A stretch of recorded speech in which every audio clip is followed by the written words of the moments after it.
So this is the unit for summary. So here the first thing I'm going to show you guys what to do is how to identify the y-intercept of these quadratic functions.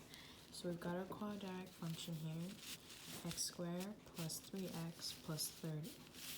So this is the general form. So this is a squared, and this is bx, and this is c in this. And the c always equals the y-intercept. So in this case, c is 30, so y-intercept is 30. So I'll just do another one, but it's a bit more difficult. We've got negative 2 bracket x plus 2 squared plus 4. So we're going to factor this into the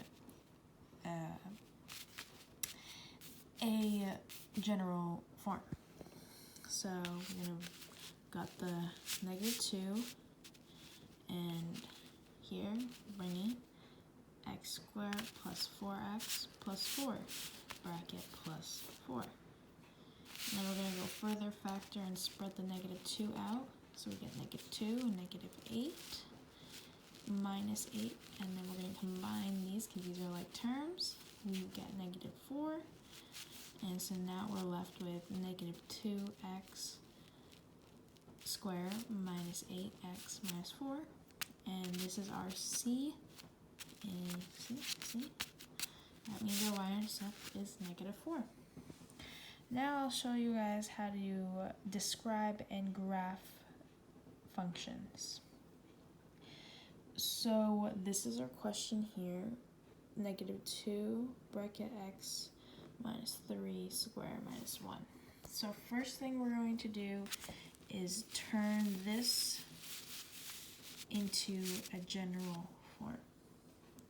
So how we're going to do that, we're going to break this down, so we get negative 2 x squared 6x, and square root of 3 is negative 9, and then we're going to bring down the negative 1, spread out this value, we'll get negative 2x plus 12x plus 18 minus 1, and then we'll just combine our like terms, which is only the 18 minus 1, which will leave us with 17. And so since we've got this is going to help us. So some information you can gather from here is, you notice how the a value is a negative.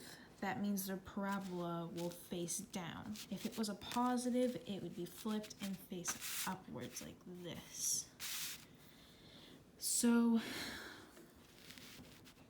what we can tell from this equation, we'll go back up here, is that the vertex is always B and C, but B is always the opposite of what it is. So if it's a negative, it will be a positive. So in our case, it's a negative, so it would be positive 3 and negative 1. That's our vertex. So we go over to our graph, and we go to positive 3 and negative 1. The vertex is the top, the peak of the parabola. The x-intercept, this parabola does not come across the x line at all, so this equals 0.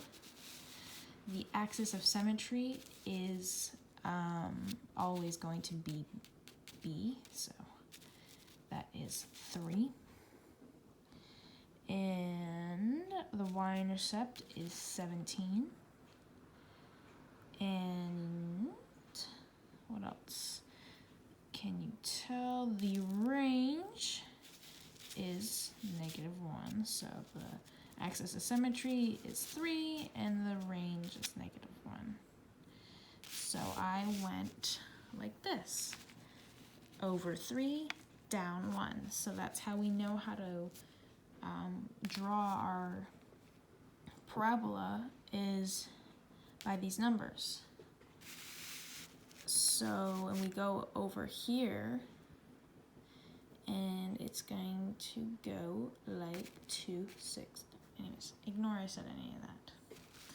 So now there's something called rise over run. So, sorry, I confused you. This, forget that. Anyways.